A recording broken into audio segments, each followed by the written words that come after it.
If your brain won't shut up, this one move can break the cycle. Not a supplement, not a decade of therapy. 5 seconds. Right now, somewhere, someone is lying awake replaying a conversation from 6 hours ago, rewriting what they should have said. Someone else is stuck at their desk, rereading the same email for the 10th time, positive they're about to get fired over one sentence. Both of them believe their brain is broken. It isn't. It's just doing something completely predictable, and there's a 5-second window, right in the middle of the spiral, where you can actually stop it cold. Here's why this matters. Overthinking isn't a personality trait. It's not proof that you're just an anxious person.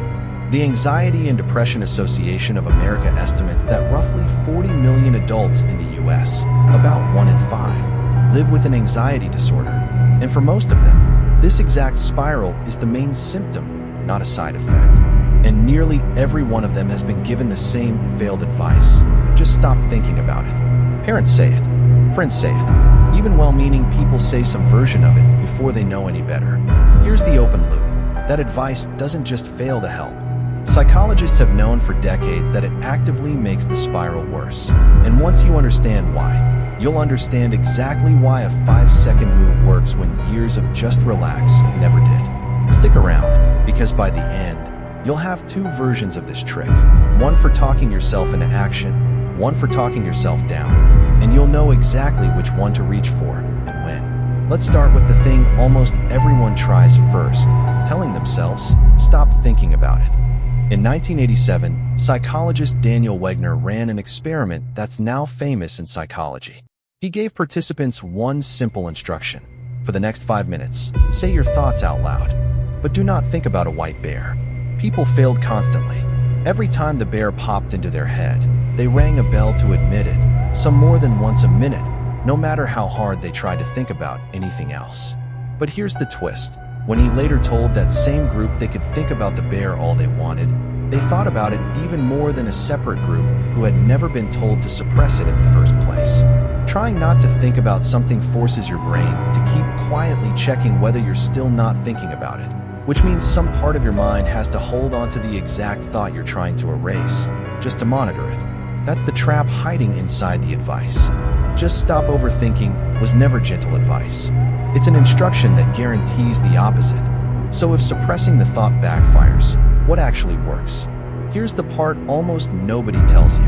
In Wegner's own follow-up experiment, one group wasn't just told to suppress the bear. They were given something specific to think about instead, a red Volkswagen. And their rebound effect nearly disappeared.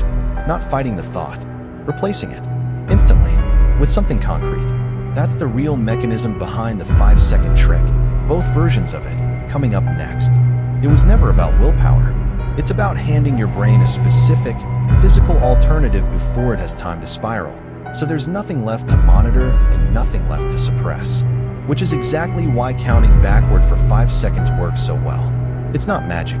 It's a hijack. Here's version 1, and it comes from an unlikely place.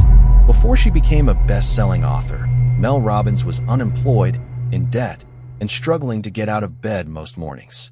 Watching TV one night, she saw a rocket launch. 5, 4, 3, 2, 1 liftoff. On impulse, she tried it herself the next morning. 5, 4, 3, 2, 1. And she physically launched herself out of bed before her brain could list its usual excuses.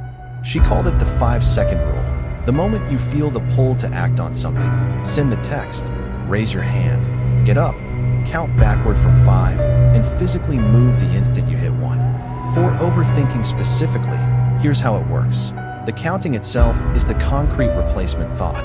Your brain can't fully spiral through worst-case scenarios while it's tracking a countdown. And the physical movement at the end, standing up, picking up the phone, closing the laptop, locks the redirect and before the spiral can restart. It's not about being fearless. It's about moving before the fear finishes its sentence. Chapter 3. Here's version 2, and it's built for a different moment. Not, I need to act, but I need to calm down right now. And it also runs on a 5-part countdown, just used a different way. Instead of moving toward an action, you move your attention through your senses, one at a time. 5 things you can see around you. 4 things you can physically touch. 3 things you can hear. 2 things you can smell. One thing you can taste. Not vague categories, actual specifics.